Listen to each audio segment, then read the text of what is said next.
The Northern Ireland problem lingers on, and I had a lot of hope for Ireland, particularly under the tenure of Chris Heaton Harris, who I think is a good and effective MP and minister indeed. Today, Sir Geoffrey Donaldson, he's the DUP leader, he's been whining a little. He's saying that there's very little focus on solving the problem. It's not quite true. What is true is that that the time frame is wrong. But because it emerged today, it emerges this morning that no real negotiations have taken place at the top level. Everything is lined up. We could expect Chris Heaton Harris to do everything he needed to line things up. But all that is achieved is a commitment by the European Union and by the Foreign Office to discussions with their teams. As I said earlier, all the efforts by Chris Heaton Harris would come to nothing if Liz Truss and her cronies got in the way.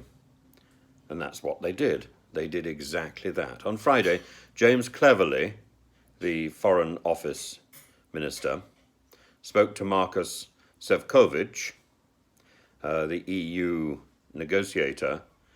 But why so late? Why only on Friday? They agreed their teams would meet soon. The will is there. But, even if the political groundwork is done, the big beasts in government were slow and ponderous and simply didn't do the work. It's true that the DUP hide behind the protocol. That's what Sinn Féin have said. And Sinn Féin are absolutely correct. They hide behind the protocol.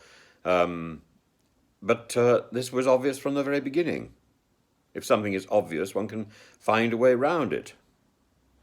The EU, at the same time, are able to judge for themselves how fragile the present government and its predecessor have become. None of this was necessary.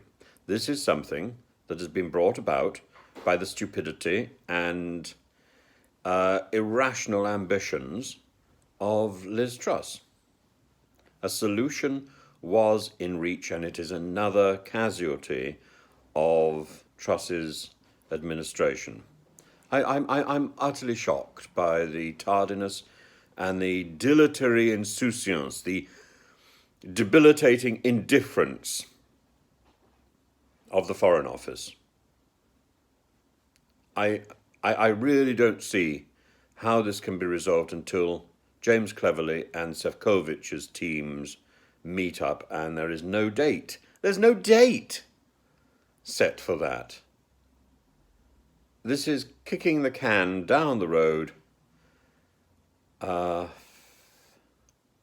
It's disgraceful, quite disgraceful, and I'm so sorry for all the efforts that I am sure Chris Heaton Harris has put in.